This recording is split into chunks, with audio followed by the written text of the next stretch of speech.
Hello friends, welcome to our YouTube channel stock market opportunities.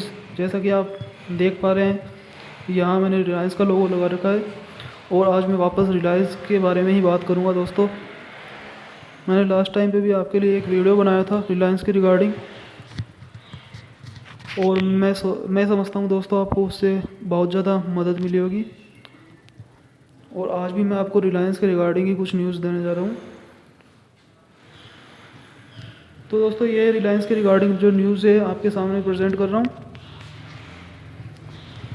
जैसा कि आप जानते हैं कि रिलायंस का शेयर लास्ट थर्सडे सेशन को कितना भयंकर भागा है।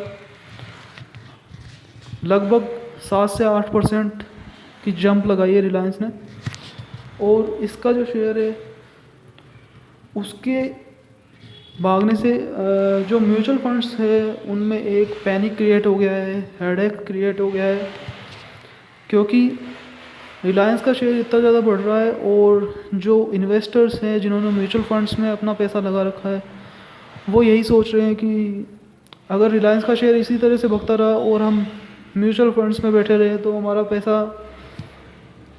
पैसे पे जो रिटर्न है वो क्रिएट नहीं हो रहा है, क्योंकि म्यूचुअल फंड्स दोस्तों इतना ज़्यादा रिटर्न प्रोवाइड नहीं कराते हैं। एक नॉर्मल रिटर्न वो प्रोवाइड कराते हैं, और कभी कभी तो म्यूचुअल फंड में लॉस भी दिखाई देता है आपको। तो लोग यही सोच रहे हैं कि हम क्यों ना म्यूचुअल फंड से अपना परव्यू क्यों ना डायरेक्ट अपने डीमैट अकाउंट की तरफ क्रिएट करें और डायरेक्ट हम इसमें एसआईपी चालू करें रिलायंस में, या जो भी शेयर्स इस टाइम पे बढ़ रहे हैं उनमें डायरेक्ट एसआईपी चालू करें, स्टार्ट करें। तो इसी वजह से जो म्यूचुअल फंड्स है वो डरे हुए हैं कि कहीं लोग डायरेक्ट इन्वेस्टमेंट या एसआईपी पर्टिकुलर शेयर्स में ना करने लग जाए, और अगर लोगों का रुझान डायरेक्ट इन्वेस्टमेंट या एसआईपी पे इन पर्टिकुलर स्टॉक पे हो गया तो म्यूचुअल फंड्स के लिए बहुत बुरी खबर है। और इस पे म्यूचुअल फंड्स ने लोगों को समझाया भी है। उन्होंने कहा है कि एज़ पर सेबी की गाइडलाइन और रेगुलेशंस के according mutual funds are not allowed to own more than 10% in a single stock, क्योंकि म्यूचुअल फंड्स किसी पर्टिकुलर स्टॉक में 10% से ज़्यादा हिस्सा कवर नहीं कर सकते। इसी वजह से रिलायंस बढ़ रहा है, लेकिन वो 10% से ज़्यादा रिलायंस के शेयर्स नहीं ले सकते, और इसी कारण म्यूचुअल फंड्स रिलायंस के स्टॉक को सेल करके और इन्वेस्टर्स को प्रॉफिट बुकिंग की अपॉर्चुनिटीज़ भी दे रहे हैं। बट जो इन्वेस्टर्स है उनका ध्यान जो है वो रिलायंस की तरफ अट्रैक्ट हो रहा है, इसी वजह से उनको हेडेक क्रिएट हो रहा है।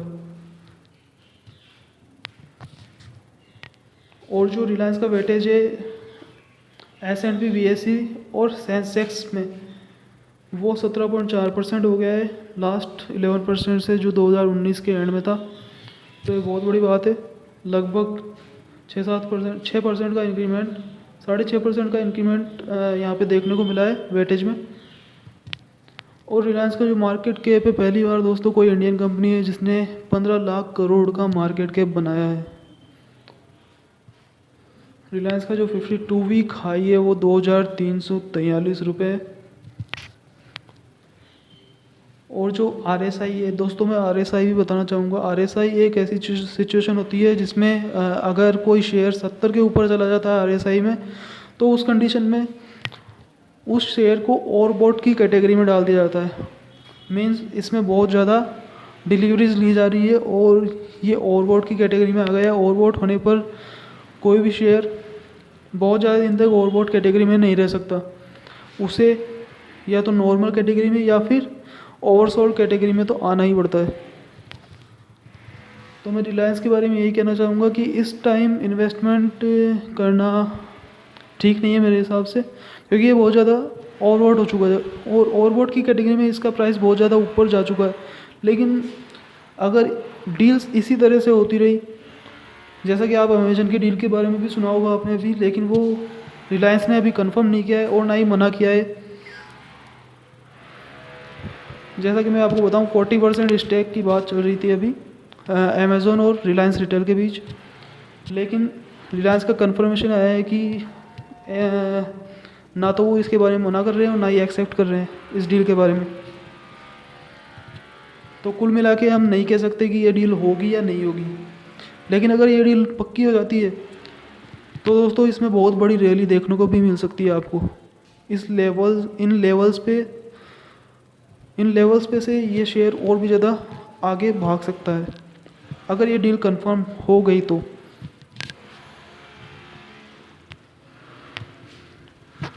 दोस्तों लास्ट थर्सडे को आपने देखा था कि ये शेयर कितना भागा। जिन्होंने इंट्राडे में अपॉर्चुनिटीज़ देखी उन्होंने बहुत पैसा कमाया है, लेकिन मैं आपको इंट्राडे की सलाह नहीं दूंगा, मैं आपको एसआईपी की ही सलाह दूंगा। और मैं आपको रिलायंस का कंफर्मेशन बता रहा हूँ। इन्होंने सिल्वर लेक का कंफर्मेशन दे दिया था लास्ट 9 सितंबर को, जिसके बाद इसके शेयर्स का भाव बढ़ता ही जा रहा है। और अभी अमेज़ॉन की डील की न्यूज़ पे इसका शेयर बहुत ज़्यादा भगा था। और रिलायंस ने यह भी कंफर्मेशन दिया है कि वो आलोक इंडस्ट्री में शेयर्स को और एक्वायर कर रहे हैं, एक्विजिशन कर रहे हैं। और इस एक्विजिशन के बाद रिलायंस का जो स्टेक है